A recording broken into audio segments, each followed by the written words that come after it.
Sorry. Okay, we're ready to go. If everyone can turn their microphones on, make sure. Ready, Bridget? Right. Okay, good evening. The hour being 7:09 PM on Monday, July 11th, 2022. I'd like to call to order the Village of Brookfield Committee of the Whole meeting. Bridget, can we have a roll call for the committee meeting? Trustee Ketchmark? Here. Trustee Cote? Here. Trustee Hendricks?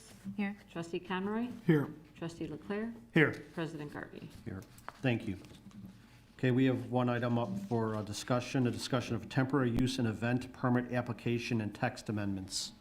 This is a recommendation coming from our Community Development Department. Emily, you going to take the lead? Thank you. Thank you, President Garvey. This is a proposed text amendment to streamline the process for applicants looking to hold special events in the community. So this would clean up the code in a lot of ways and offer a little bit more flexibility for staff. This would be something that would regulate both private property temporary uses. One example that comes to mind would be selling Christmas trees in your lot, something like that. But also, more importantly probably, is it would regulate events in the public right-of-way. This is not something that's intended to regulate block parties or anything within the park systems. So really just looking at ways to streamline and to provide a more predictable process for folks looking to have events and temporary uses.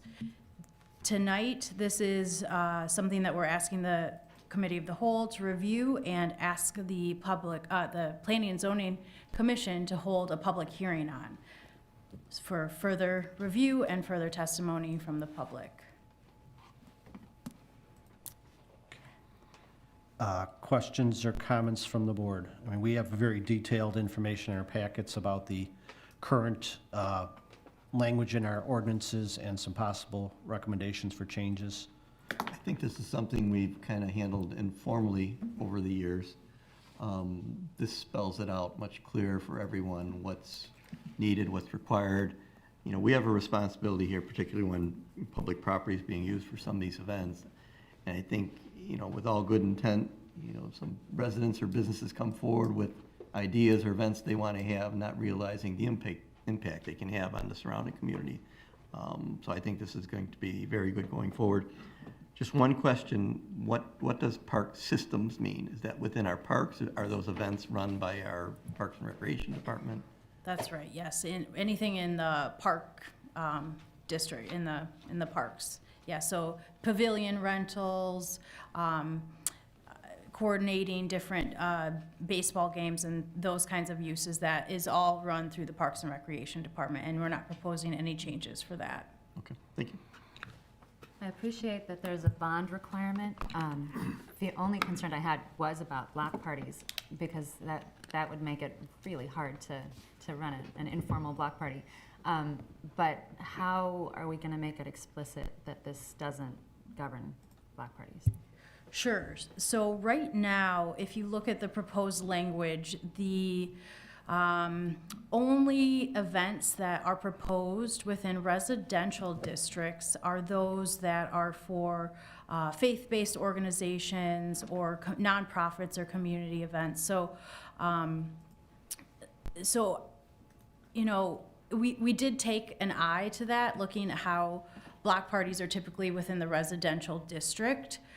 So that is one way to review block parties separately, but we can definitely further review that language and make it very clear that block parties are a separate event, not required, yeah. Thanks. And I had a similar concern, because under section 46-108, it's one of the block party is one of the events that a permit is required, and the village manager must issue a temporary permit, and block party is listed within that language. So I know the current process for a block party is to get a letter of request, and there is a slight nominal deposit for the barricades, which is a check that's basically never cashed and returned once the barricades are returned in good condition based on past experience. But I echo Trustee Hendricks' concern about clarifying that or cleaning it up in the language. Other questions or comments from the board? The only question I have is, in the intro, like at the bottom, it says private events. I'm sorry. private social events wholly on private property. This proposed text amendment is not interested in looking to regulate if you're having a dinner party, if you're, having an event that is not open to the public, that does not really change the ultimate use of whatever the site is. That's not something that we're looking to regulate. Okay, so what does that line refer to then? Private social events wholly on private property? What, First example that comes to my mind is a dinner party for you and your family. That would be residential use. oh,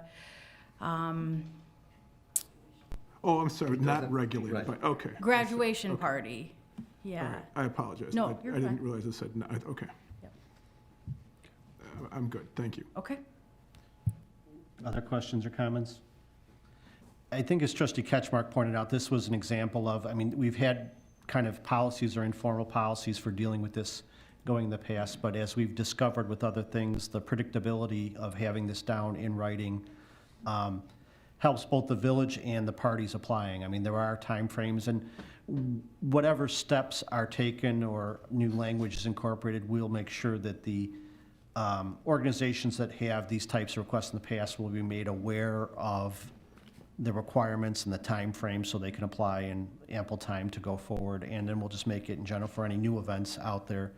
But as I indicated, it's the predictability for these, knowing what they have to do, knowing what needs to be done ahead of time, and just avoiding conflicts. Oftentimes there's organizations trying to plan events and they might conflict with other events that are being planned for the same area in the same time. And, we have to make a decision about everything from traffic control to be able to police or, public safety issues about having too many events in one area at the same time.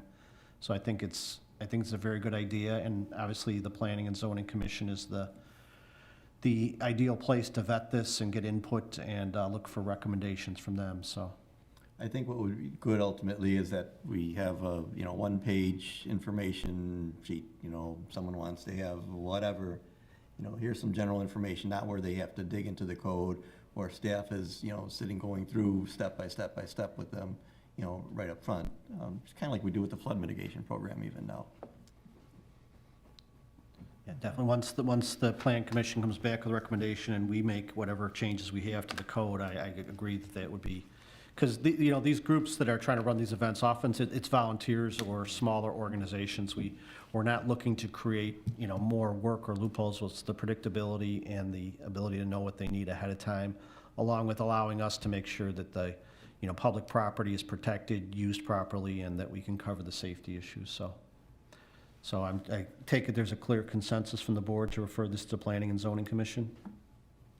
Yes. Okay. All right, Emily, thank you for bringing it forward. The Planning and Zoning Commission is going to continue to be busy, so we'll send it to them. Okay. Thank you. That ends the items we have up for discussion. I'd open it up again for public comment. Is there anyone on the right side that has any public comment? Chris? Good evening, Chris Valadez, resident at 9134 26th Place and president of Cycle Brookfield.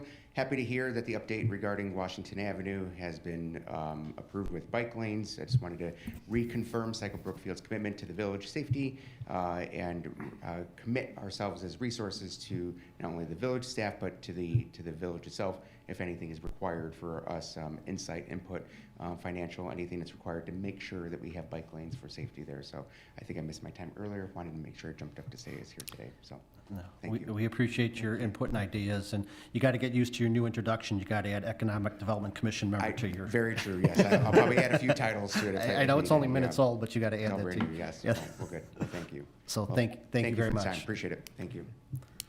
Anyone else on the right? Yes? Elaine?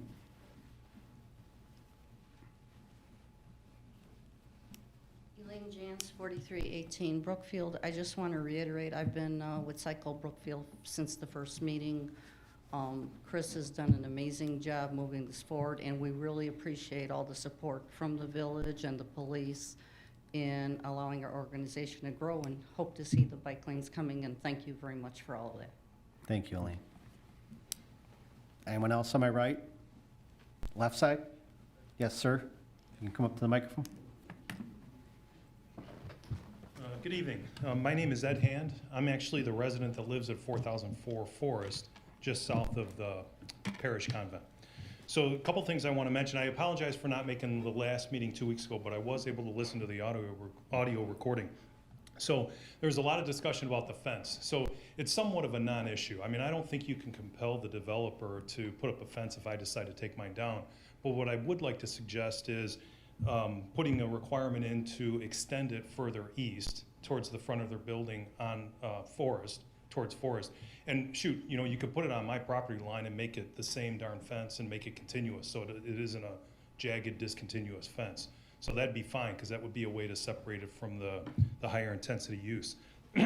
One of the comments, and I wanted to get into that, one of the comments that I heard on the audio recording was that as the buyer of the property next to the convent, that I knew what I was buying. And so I've been a resident of Brookfield for over 50 years. I graduated from St. Barbara's School. My kids graduated from St. Barbara's School. So I certainly knew what I was buying when I bought next to a convent. Implying that a 6-unit apartment building is similar to a convent is crazy, right? It's not the same. And so I just want to point that out, that it was a little bit of an insensitive comment made by one of the board members at the last meeting. So the real issue though, and so I would ask that you guys reconsider some sort of an extension of the fence towards the east, going towards Forest.